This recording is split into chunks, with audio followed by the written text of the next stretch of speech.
Well, again, thanks to everybody in the audience, for those of you who've been with us for the whole day. Before we move to the panel, I'd like to just once more thank our whole group of speakers.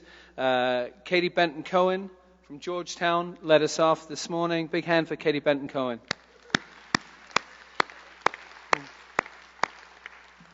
Cesar Garcia Hernandez from the University of Denver College of Law.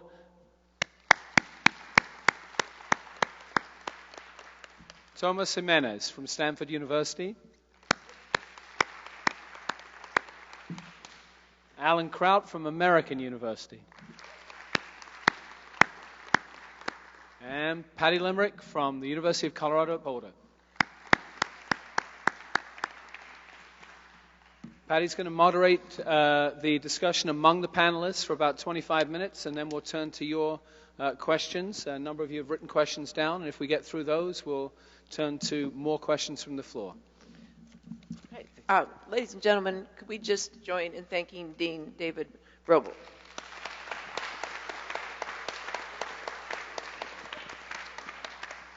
I don't know, there's some things about getting older that are just a delight, and knowing someone when he was a kid, kind of, and then it's just wonderful. And now he's a dean, for heaven's sake. It just makes you believe in progress and possibility.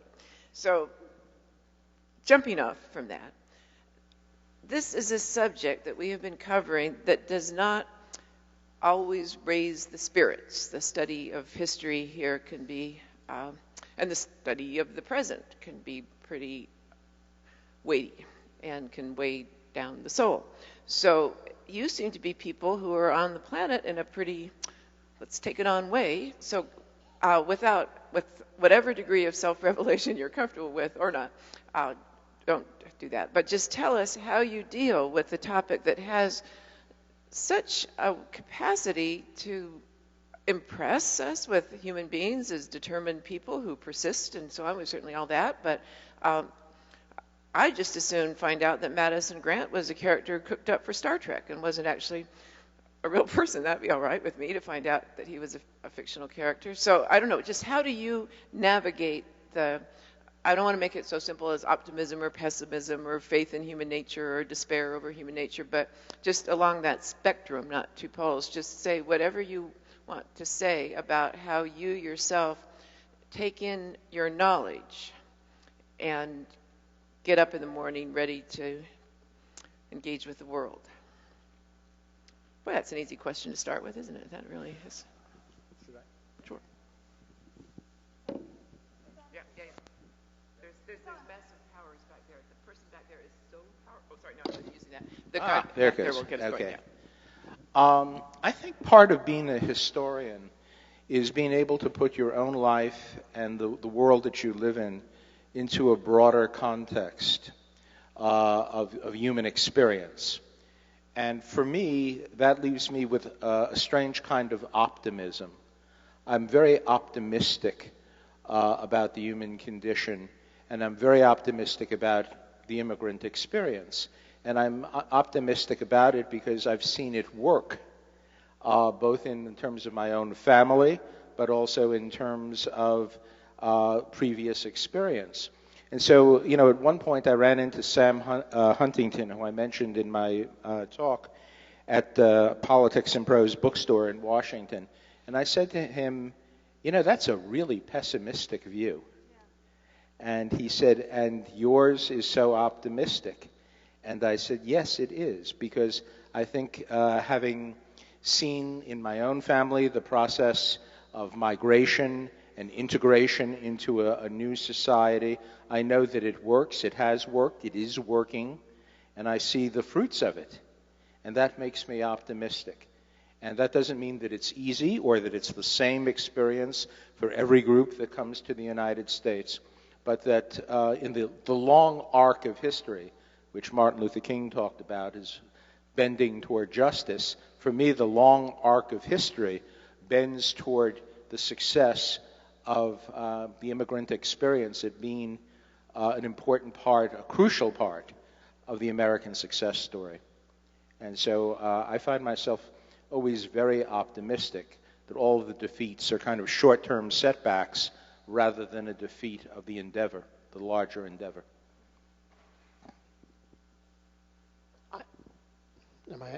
I share that view. And Patty, taking your call to be modest in our certainty, and to just fully disclose the degree to which I argue with myself about whether I should be optimistic or pessimistic. For the most part, I share Alan's view. I think when I look at the long arc of history, I think it shows that immigration has always been something that immigrants themselves and the society to which they immigrate feel ambivalent about. But when the process of immigration unfolds and when over generations there is some sense of integration, the ambivalence tilts more toward optimism than pessimism.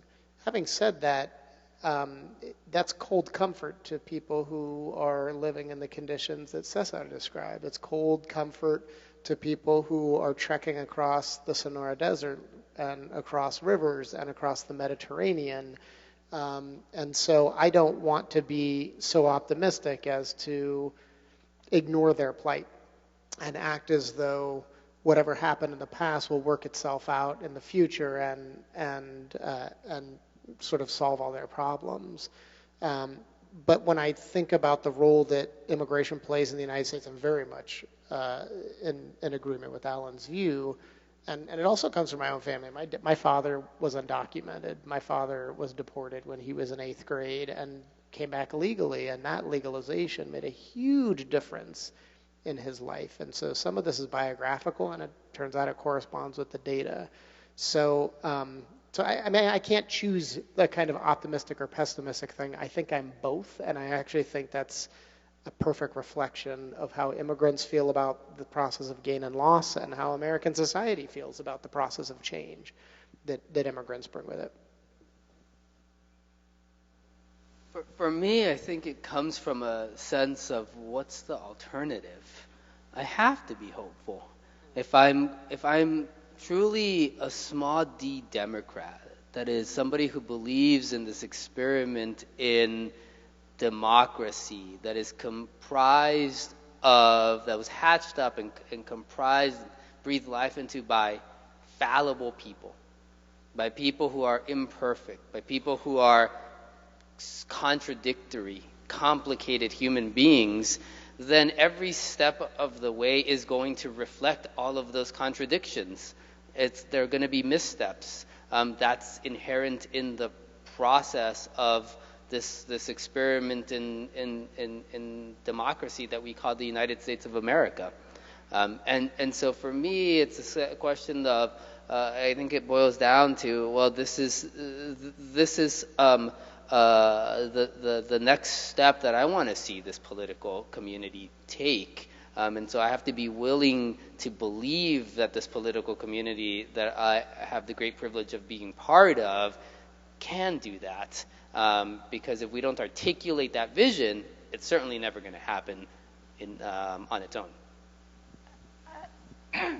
I want to take it in a different direction and acknowledge something that while I share much of the sentiments of my panel here, also as someone who's taught an immigration history seminar every semester, not every year, one semester a year for the last several years, when we begin the class, I ask them, what's the news today? And it's invariably more horrible each week than the week before. And and then on Twitter, where I actually interact with a lot of people who work on immigration, and people are at, really depressed places with this for understandable reasons. And I finally, to my students last fall, I teach an evening class for Cornell's students who are doing a semester in Washington. And I said to them, look, I need to cop to something here.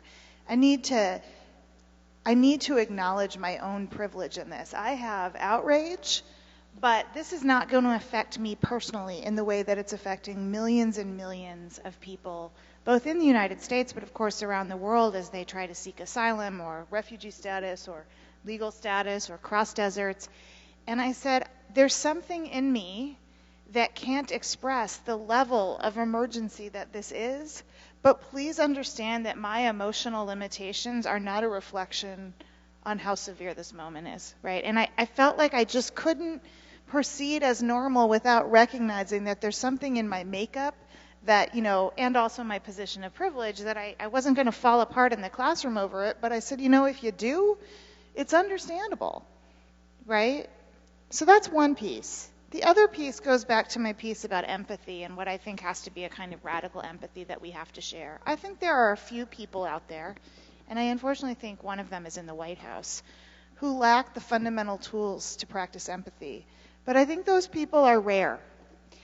And one thing that was really hard for me in the late 90s and the early 2000s, as people across the country really began to flip out about immigration, is that I couldn't understand where they were coming from. And I finally, and I like your point, Alan, that we have to contextualize our own lives. I alluded to the fact that both my grandfather and my mother grew up on the U.S.-Mexico border, and I grew up in the Phoenix area. And things that seem natural to me, like living in a majority Latino community as an Anglo person, were very new and alarming experiences for people in meatpacking towns in Iowa or, farm communities in North Carolina.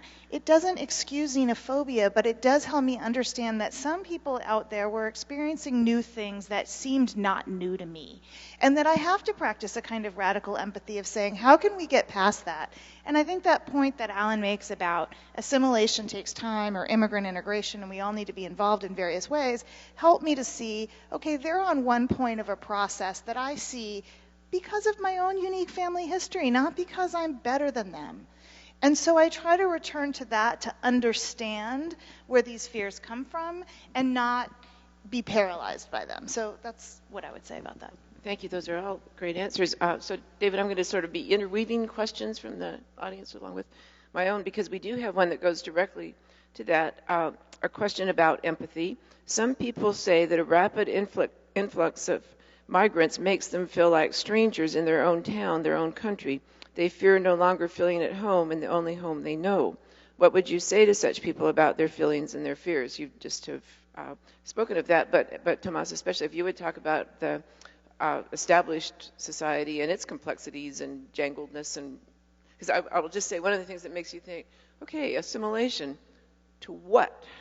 What have we got in the way of a united national set of beliefs and principles that we could say, come on in and join us in this shared faith? Right, I mean, because you were just had us there. Because I'll probably forget it because I'm very tired, but I have this belief that if we could just change two things in the United States about us, we could improve our politics dramatically. First of all, if everyone could get more comfortable being uncomfortable, we could make incredible strides as a community. That's number one. Number two is, could we get rid of the idea that you get what you deserve? And what I mean by that also is not only great good fortune, but also misfortune, right? The fact is that people don't get what they deserve. Some people get very lucky and some people get very unlucky, regardless of how hard they work. I don't mean that that's not important. And those two things I think would help with regard, I did this and this and this, I deserve this from my community. But the last point, so those are just my political beliefs, in a nutshell, my philosophical beliefs about how we might improve civil society. But I want to say that I wrote a chapter in my book, Inventing the Immigration Problem, on really just this, and a young man named Jet Locke, who had a bachelor's degree in economics and ended up running the whole 20-report series on immigrants and industries. And he was not a bad person. In fact, in some ways, he was a very, very fine man.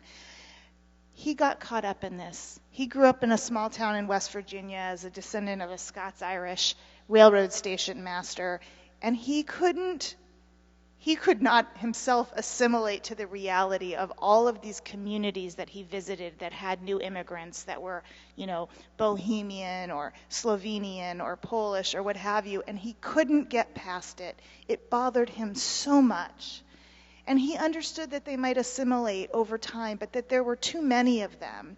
And that stood in the way of him figuring out a broader vision for what he thought about the United States. So this is not an uncommon problem, that he was trapped by one vision of what a community might be, and couldn't get past that. And I think to tragic results that even he thought were tragic in some ways. I mean, I think of assimilation as something that we're all doing. We have this notion that immigrants come here and there's some target that they should orient themselves to belong, and then they kind of march generally over the course of generations towards that target and become part of the kind of mainstream of American society. And one of the things that sociologists have contributed to this conversation, among many things, is that as immigrants, if we take that metaphor that there is some target, and that target is a mainstream, that when immigrants and their descendants enter the mainstream, they change the character of the mainstream itself.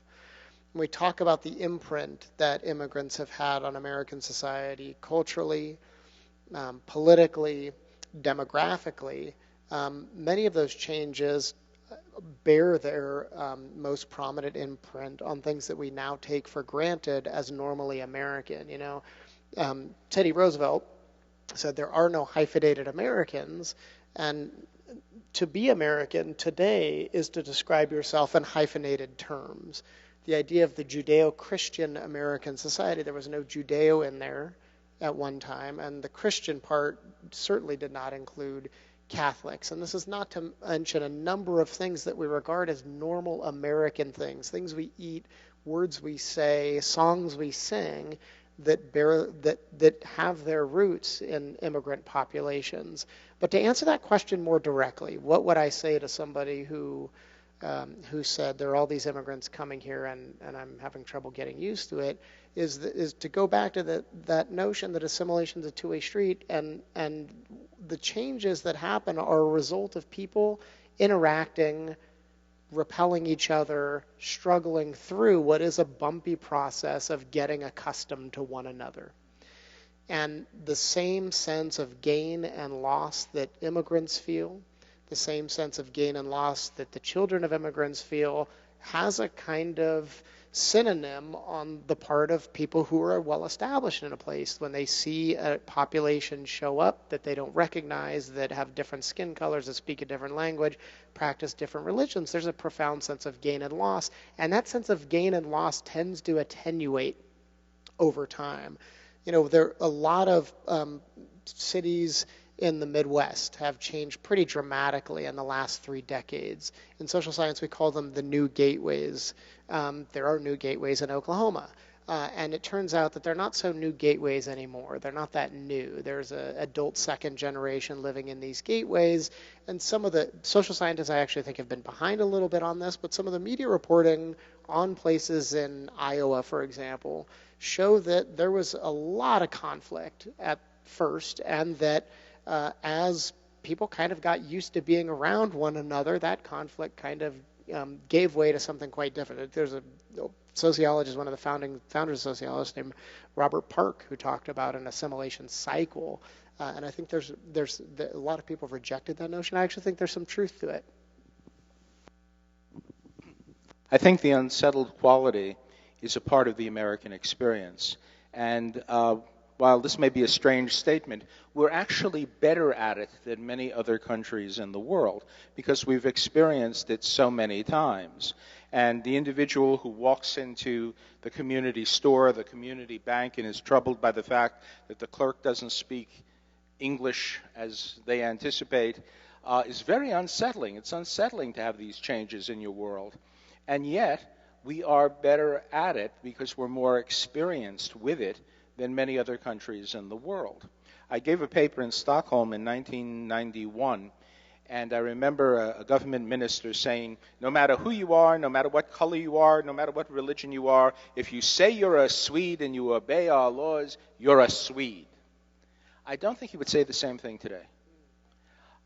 Because Sweden, Denmark, Norway have been challenged by populations they hadn't anticipated, and by people who don't share their history or their physical appearance.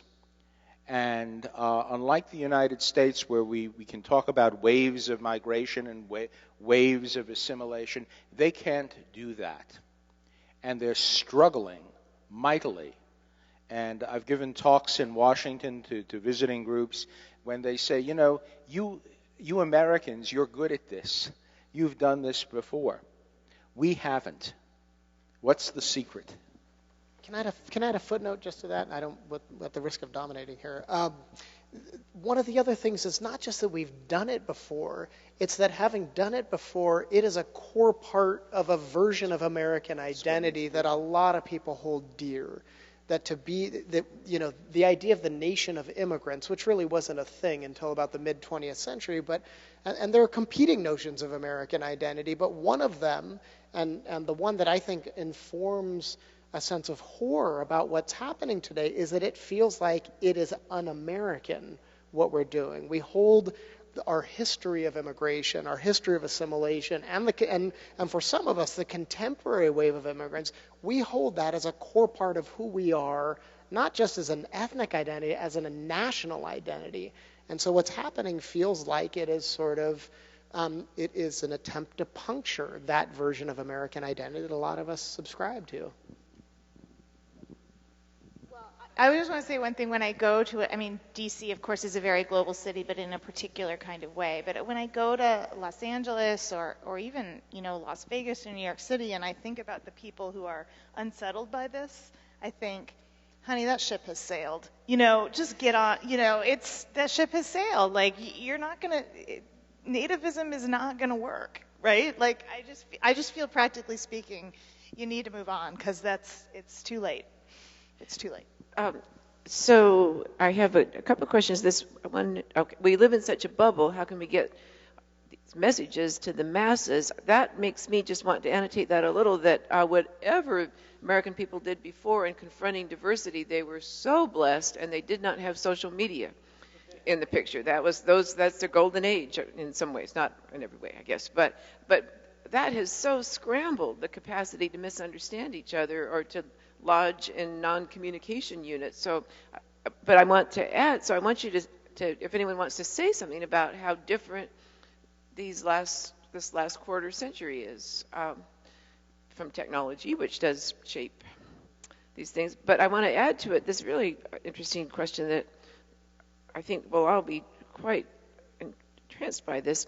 How does America's troubled immigration history play into the consciousness of immigrant communities? How does it affect their self-perception and their sense of possibility and hope? And if you choose to say something about the social media game changer, that would be fine. But that question of what is it like to be the perceived other who is actually the self? Well, I think some of us, you can speak to this very well, is what does it feel like to be perceived as the other? Some of us in our lives have had that experience. You know, the first Jew to walk to a particular Ivy League university or to be in a particular kind of social situation knows what it feels like acutely, believe me, from my own experience, to be the other, to find yourself in a strange land, in a strange place. And so it shouldn't surprise us when we see groups of people arriving in the United States who are also undergoing this experience and who are struggling to negotiate their place in American society. And that's the way I look at it. If there's one word that I would use that's my favorite word in describing this experience, it's the word negotiation. That one negotiates as an individual and one negotiates from a generational perspective. The negotiation that my grandfather and my father conducted in their encounter with America is different from my negotiation with it. And my daughter's is very different. And so I see it as an ongoing process, this integrating into American life and society, and not something that's static. Right. I just want to clarify for us that I am now integrating questions into this. So, okay, I'm a little bit confused because I thought I was to be using... So I thought I was doing audience participation by reading the questions, but I'm not. I'm supposed to cut off these questions and go to at the very end. Okay, ladies and gentlemen. Me too. And I was just a little bit troubled by the fact that I had. Okay, good. No, I think for me, I think the sense of the United States is important, because the community that I was born and raised into in South Texas is not the community that I found myself in as an 18-year-old in college in Rhode Island, and that's not the same community as the one I live in now in Denver, and yet we're all part of the United States, or we're not, right? And so to get the sense that that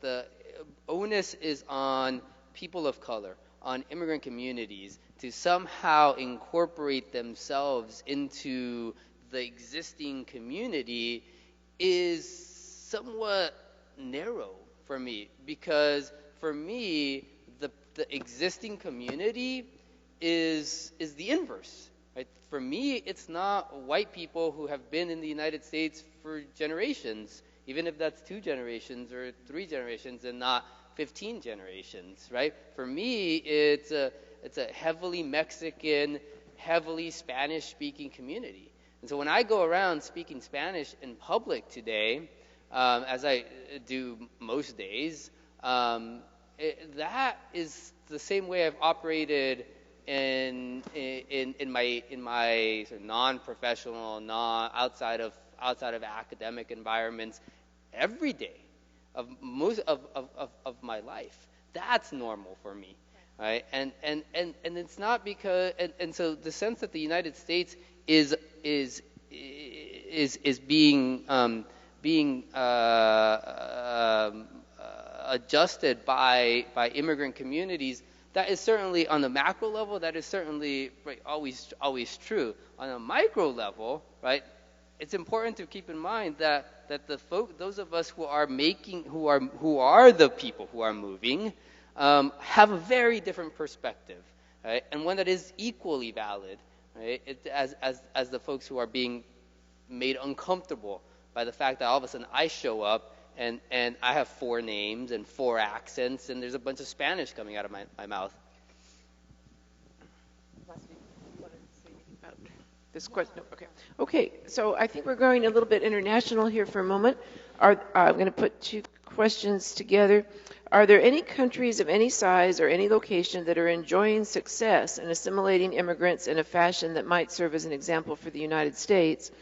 And matched to that, and a question about our relationship to other nations, what can we do to make life livable in countries that immigrants are trying to escape? So any combination of those, a little bit of is there a utopian group out there that we should be learning from, and what can we do to take really dystopian societies and get them in better shape? Well, as I said a moment ago, I think many of these societies are looking to us as the model for these encounters, because we've had them so often in our history, and very often they haven't, especially in Northern Europe. But I think other countries are now getting that experience. I think the movement of peoples through Turkey and Greece and into Germany and into France, these societies now are in a position where they have to negotiate, they have to adjust, and I think it's a very dynamic period. I would say I want to distinguish immigration and refugee policy here. I think we haven't given enough credit to places like Lebanon that have had to take on millions of refugees at great actual financial cost, and also cost to their civil society, and that they're kind of at, speaking of carrying capacity, and that we haven't given enough credit, I think, to that process. And also with regard to refugee policy, I think we could, immigration is a complicated issue in Canada in ways that are somewhat analogous to the United States. I think there's things they do better, but I certainly think they do refugee policy better. And they have a model in which really a community adopts a refugee family. And I actually have the great privilege of spending a month every summer in Nova Scotia, Canada, in small town Nova Scotia, where that county has adopted a few Syrian refugee families, and that means they fundraise and advocate for them at the farmers market. You can sign up to help them with their English classes or drive their kids to school. And this is something that happens on the private level right in the US, and I won't sidebar that, but I think that is a model that requires a kind of buy-in in which you are a good citizen of your community if you participate in that, and it's really a beautiful thing to see, and it's a civic building process for the people who live in this community as well. I forgot the other thing, so. I want to add that so most people don't want to leave home, right? Most people who do leave home don't leave their countries. Most people who leave their countries don't go very far. They stay in the neighboring country, somewhere nearby. They are not getting to the United States. They're not getting to Western Europe, and partly it's because they can't. It's expensive. It's really hard. You have to have social capital. You have to have financial capital. Partly it's because people don't want to, right? Displacing your life is difficult, right? So the sense that everyone who is making less than $1 a day, everyone who is poor, however you define that, right? Everyone who's in a hard situation in life, however you define that, wants to move to Oklahoma City, right? To Denver, to New York, right? To Paris or London. It's false. Most people don't want to leave, right? And so to the extent that the United States is interested in helping countries get up off their feet, we need to take a really hard look at what we have done in the past to help those places become as difficult as they are to live in now, right? So when we're thinking about Central America today, we need to think about what happened during the 1980s when Central Americans came to the United States traumatized by war that we had a hand in, right? And then we found that the children who were growing up in places like LA started assimilating to some of the difficult aspects of urban life in the 1980s in LA, joining gangs, engaging in the criminal activity. And how did we solve our gang problem? Deportation, right? Takes a little while, but then the cycle continues to repeat itself, and now those gangs have blossomed into MS-13, and right into Mara Salvatrucha, and helping to displace another generation of folks. Right. So the United States, A, isn't the place that everyone turns to, and B, is not the source of all solutions. A quick trip back in history with a question, and then we're going to move through history to the present. In the progressive era, did people think America was full, or did it still need more people, just not the wrong people? Quotation marks there. I'll answer that with, I was able to answer a question that I thought queued up a component of the Dillingham Commission that was very intriguing because it didn't work. But it tells us something about the sensibility of a different era that this group of 9 gentlemen you saw the picture of were absolutely passionate about this idea of distribution.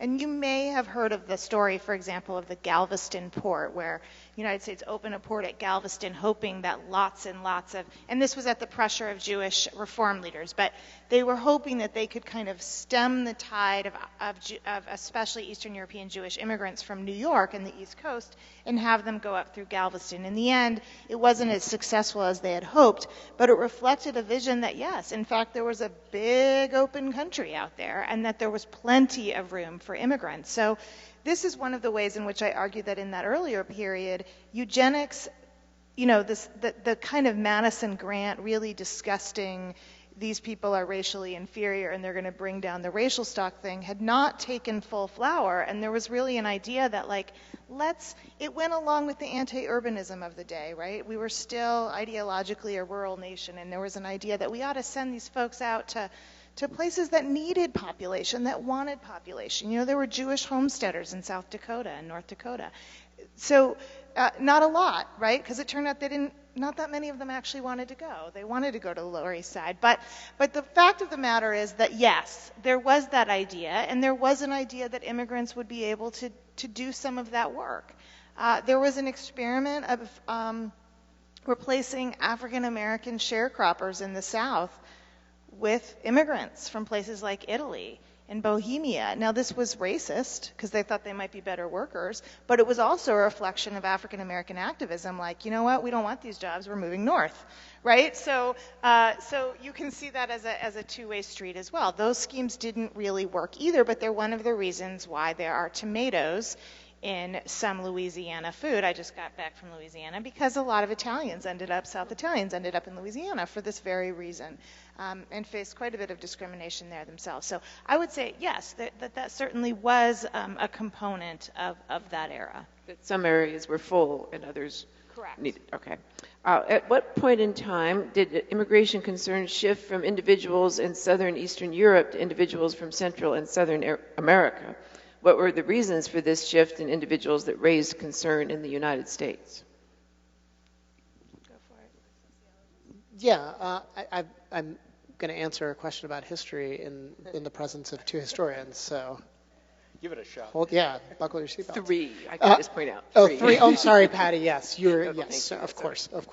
So I just want you to feel a little bit more nervous about it. So yes, even more nervous now. Yeah. And Cesar knows more about history than I do, so let's say 4. At any rate, when did the shift happen? Well, the 1924 law that I know both Katie and Alan referred to, that placed quotas on Southern and Eastern European immigration, kind of came after the peak of mass European immigration.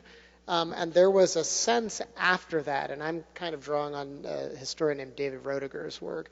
There was a sense that after that immigrants were no longer a threat because they were no longer coming, and we could kind of move on now to the important work of assimilating them. And they did have in those times a very kind of narrow notion of what assimilation meant. The fears about, and I'll say in particular about Mexican immigrants, has really been there since the Southwest was part of Mexico. And in those days, there were not fears about Mexican immigrants. There were fears about the Mexicans that were already in the territory. It's estimated 75,000 that were already in the territory, and whether they were fit to be American citizens. The Treaty of Guadalupe Hidalgo in 1848 made them American citizens one way or another. And they were considered legally white, but their de facto whiteness was always questioned. But there was some sense, even when we passed these quota laws, that Mexican immigration was actually a preferred source of labor. People were very well aware, and as Alan opened his presentation with a quote that basically says something to the effect of, we wanted workers and we get upset when people show up. But the attractiveness of Mexican immigrants owed in part to the fact that we thought that workers would show up and people wouldn't stay, that they would go back. And because Mexico was right next door, but it turned out Mexicans stayed. And so the fears about Mexicans have always been with us, and I would say that especially increased starting in the early 1970s, when it was pretty clear that there was a new influx of Mexican immigration, and perhaps at its height in the mid-90s to the mid-2000s. The question is, and I didn't talk about this so much in the context of my talk, the question is, what happens now that we have a decade of no Mexican immigration? We are a net negative Mexican immigration, and that's the first time that's happened since the 1930s. That's right. There are more Mexicans leaving the United States than there are coming, and the era of mass Mexican migration, which has lasted about a century, appears to be over. And I ask, what is that going to mean in 25 years? What is that going to mean in 50 years? And can I add, they have one of the highest rates of intermarriage. They do, So yes. what is a Mexican? And this came up in the forum about the census, about like how people self-identify and identifying as more than one race, and what federal classifications are versus people's own named identities and the kinds of communities they live in, and how they constitute their families. I think there's going to be a big change. I think that's a critical point, is we really don't know how this new pattern of intermarriage is going to affect how people identify. What language will they speak in the home? What will they pass on to the children? What will they do with their last names? Will they change their last names? Will they not change their last names? When the children go to school and go to college, who will they date? How will they identify? I mean, this is a new world. It really is, that we haven't seen the like of. We got a little bit of a taste of it in the 1930s and 1940s when the groups that had come earlier began to intermarry with the population. And we got, A.B.'s Irish Rose and a whole genre of literature and music that dealt with that subject.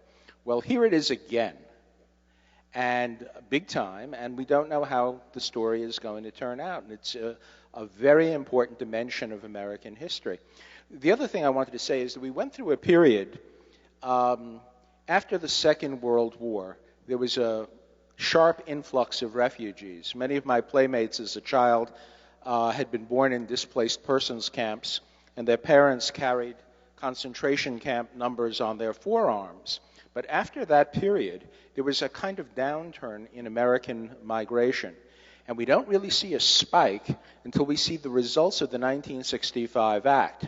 When Johnson signed that paper on Liberty Island, he said this piece of legislation will probably change very little. And he couldn't have been wronger.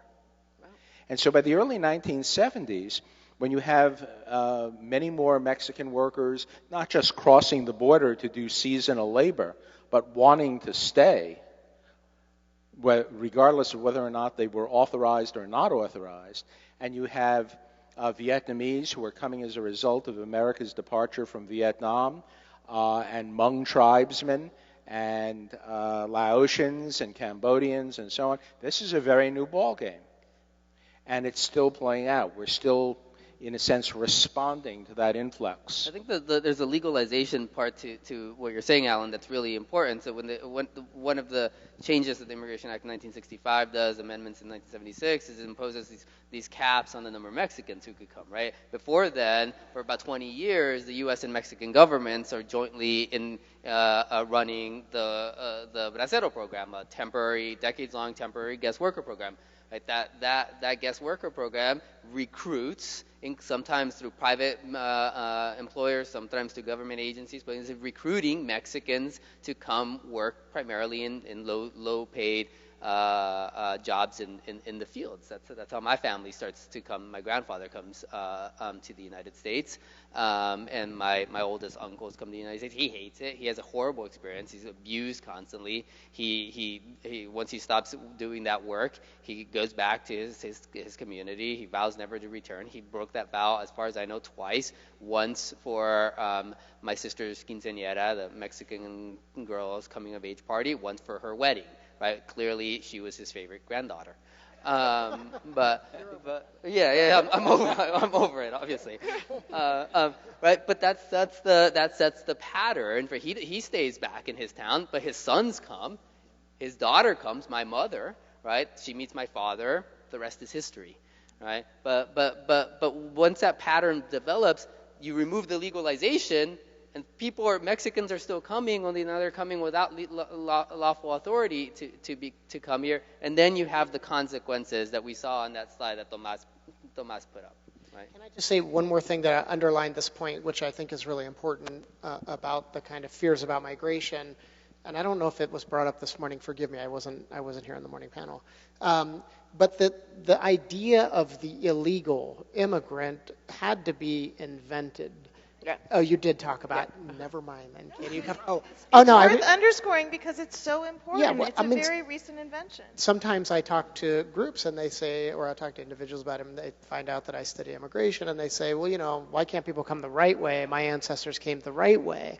And the fact is that unless you had a communicable disease, which was the case with about 2% of the people who showed up at Ellis Island, it was impossible to come the wrong way. Everybody came the right way because there were no restrictions on European immigration. Right, and I'm glad that came back because I do think that is an important reminder that the future has more possibility because we can see things that we think, oh, this is just part of our world, this phrase, undocumented. Well, no, that wasn't given. Did Moses bring that down? No. I mean, it's really, it's a pretty recent creation, and it could be subject to revision.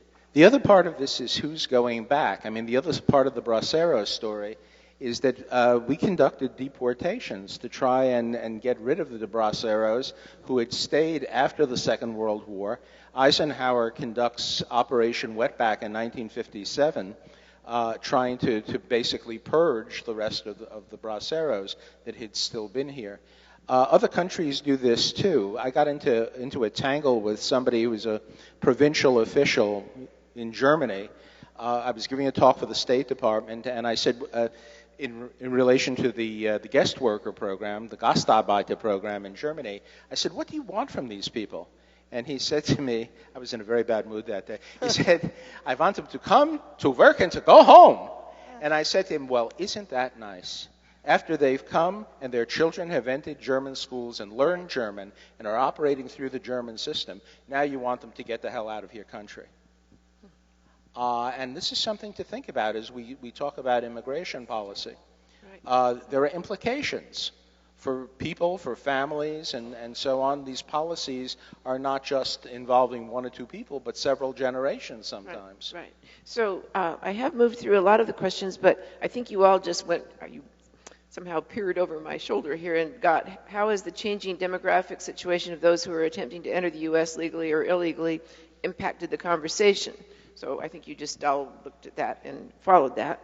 And then we did have a question about whether our preoccupation with Mexico and Central America, whether we may be doing a disservice to folks having hard times in Africa, or people who are needing to be somewhere else, and are they getting lost in our preoccupation with the?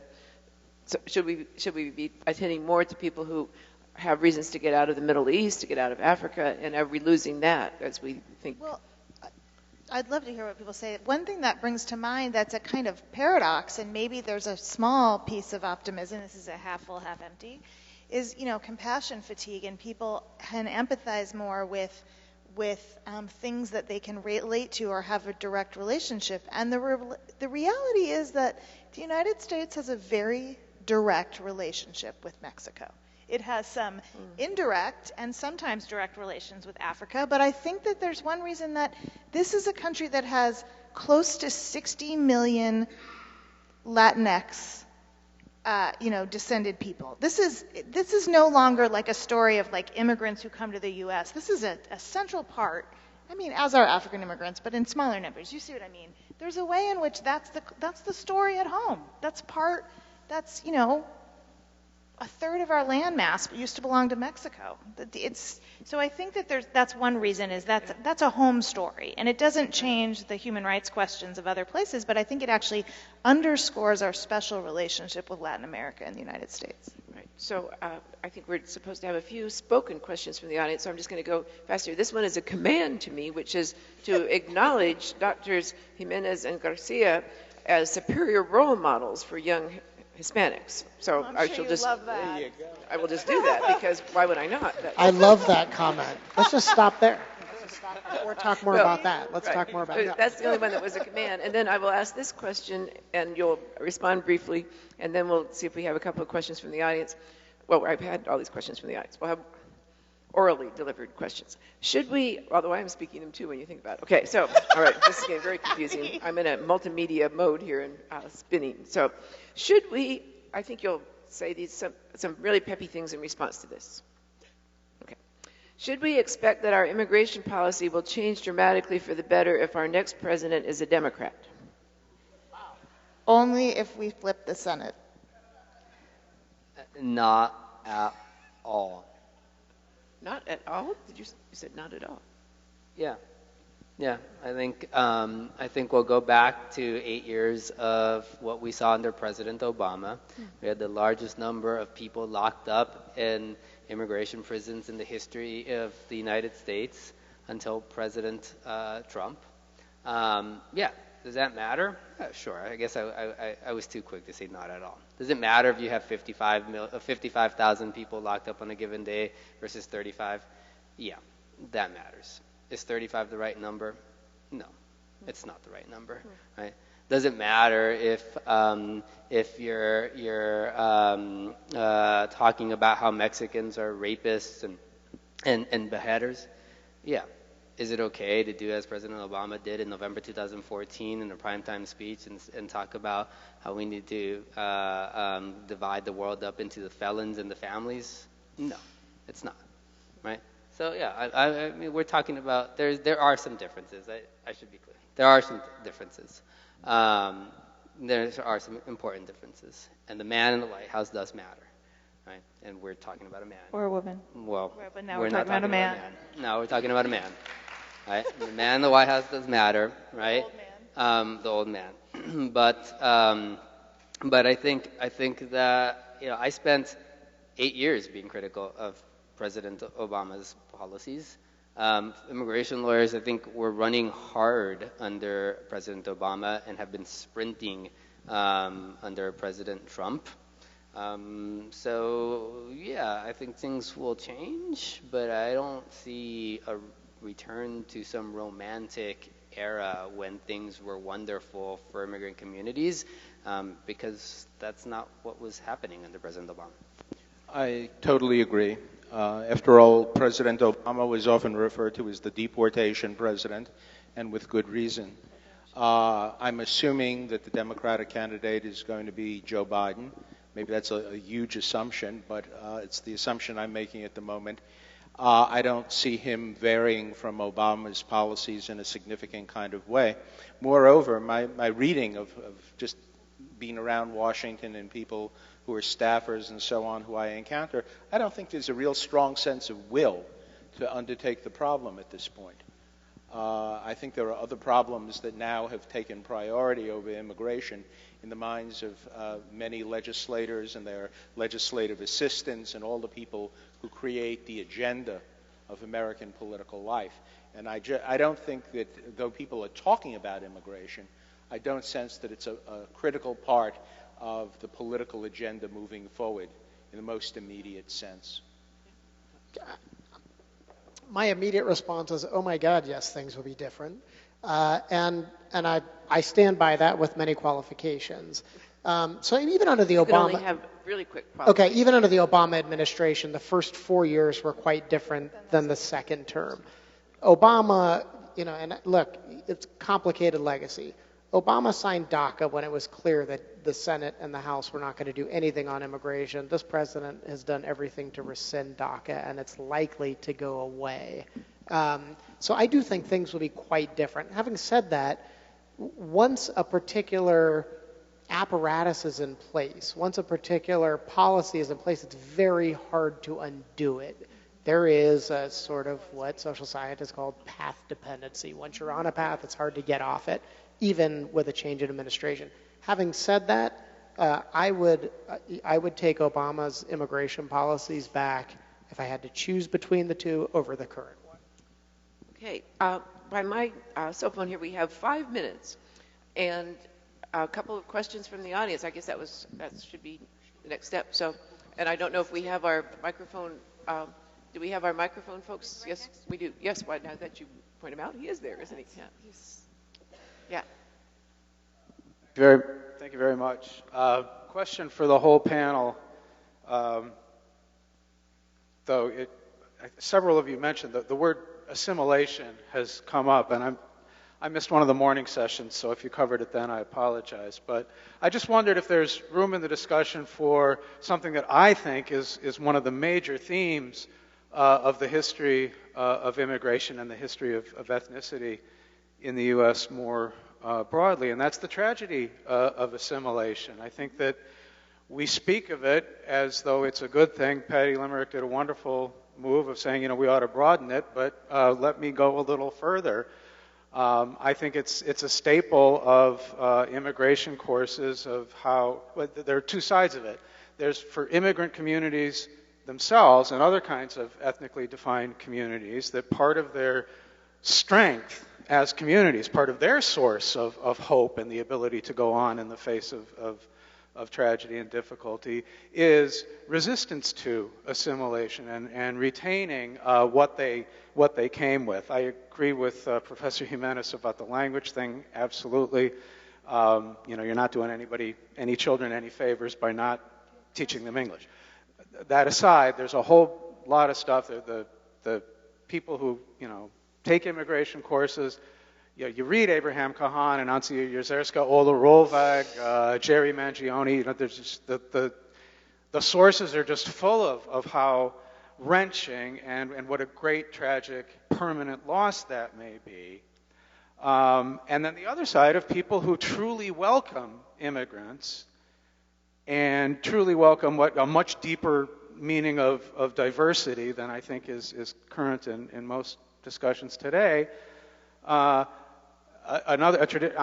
Dvorak and Horace Callan and Randolph Bourne and Jane Addams, I think some of the settlement houses actually practice this, where you bring people and give them a means to preserve their culture, not just because it's good for them and their communities, but because what makes the United States a truly free country is that it's, rejecting a melting pot and having something more like a tossed salad or lumpy stew. That's a strong theme. I'm going to have to say that we have added another panelist, apparently. So, and now I'm afraid we don't have much time for just, I guess what I would say, thank you for those comments, and that's very helpful to have that framework. But now we're down to, do we each want to take a moment to say some quick summing up? I'm glad I was here because, or I wish I'd had more time to take up, or whatever it is that you want to do. So I think I will probably skip another question and just go with that. Okay. So can I address it very quickly? Sure. So I'll just say that I think one of the things that's true about assimilation is that it means lots of things to lots of different people. As a social scientist, I tend to think of it as a process by which groups become more similar. I like to think we tend to be agnostic about who becomes similar to whom. And then one of the other principles is that it is, as my friend and colleague Richard Alba says, something that happens when we're making other plans. When people are pursuing their economic aspirations, they often wind up in situations, and Cesar actually just talked about this a second ago, where people are different from them. It often leads to intermarriage. It leads to the diversification of social networks, the diversification in neighborhoods, and then there's a sort of intergenerational change in identity that takes place. So it's not always something that people are doing to try to shed the quote-unquote old world ways. It's something that happens. It's a byproduct of other kinds of processes. And then I'll just answer the closing thing. I'm always glad that I come to something like this because I learned so much from the other panelists, and so I just want to thank my colleagues up here. And I could have listened to you talk all day, and many of you did. So I'm just really grateful for the opportunity to be here and to, and to supposedly be an expert or a professor, but I'm actually just a student. Feelings mutual. I haven't heard Horace Callan's name in a long time. Yeah. But people should go back and read Horace Callan because he talks about a kind of pale ethnic pluralism that I think is basically the direction that we're going now. We should think about looking at American culture a little bit like looking through a microscope in a high school class and looking at amoeba, and how the amoeba are constantly changing their shapes and their configuration and so on. I think that Callan envisioned a kind of ethnic pluralism that's very much like the kind of thing we're getting. That is, we have memories of a cultural past. We still will celebrate St. Patrick's Day. And yet at the same time, we are changing as a society. As Alba says, assimilation happens while we're doing other things, while we're planning our own economic future, the future of our children, and so much else.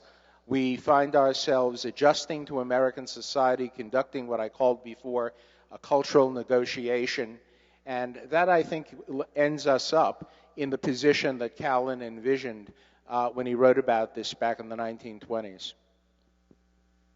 So we in the United States like to imagine ourselves as exceptional.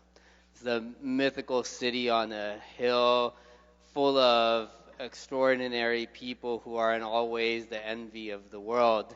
And immigration law requires migrants to be the extraordinary people who we, who make those laws, imagine ourselves to be. But the reality is that the greatest moments in the history of this political experiment have been led by the misfits among us, by the anti-social delinquents who have dared to push the boundaries of what's imaginable, by the dreamers among us. And so I like to think of gatherings like this as moments in which we are willing to embrace the possibility, the need to dream of the impossible, to imagine what is not currently possible, because if we don't, we are never going to get there. Thank you all. for being It's here so today. beautiful. I don't want to say anything following it. It was beautiful. I never would have imagined this 20 years ago because I grew up in a very secular, mixed marriage home, mixed faith home, but we haven't talked about religion. And I actually think, I was thinking about this with regard to the question about other countries, and I do want to say this.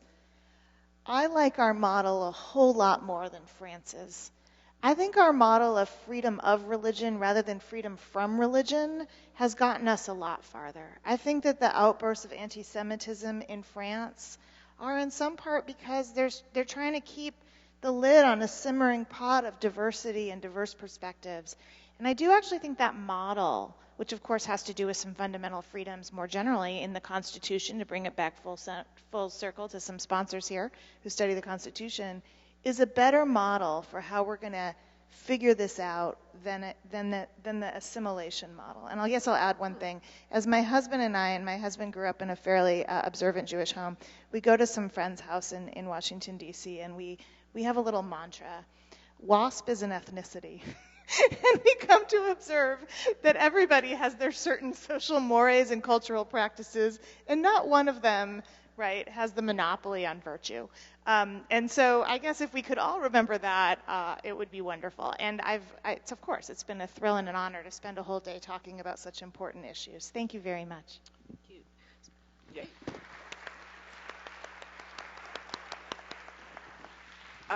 So I do want to say that since Tomas has joined us as a historian here, despite that moment of intimidation, that and you're saying religion, I would say what I've not ever said as a president of associations, that doing history and thinking historically about this contemporary moment is kind of a theological thing, because we are trying to lend our life force to the departed and to get their voices back into where we can hear them.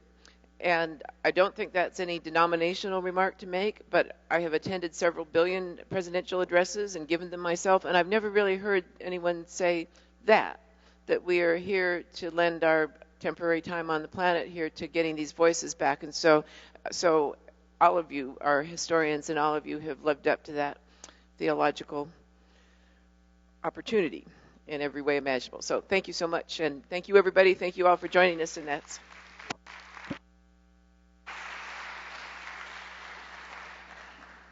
Okay, just a very quick couple of wrap-up notes. The River and the Wall, a wonderful documentary movie, is being shown in the Sam Noble Museum at 5 p.m. I know that some of you have signed up to see that, but just a reminder of that. And one last big round of applause for all of our wonderful guests today.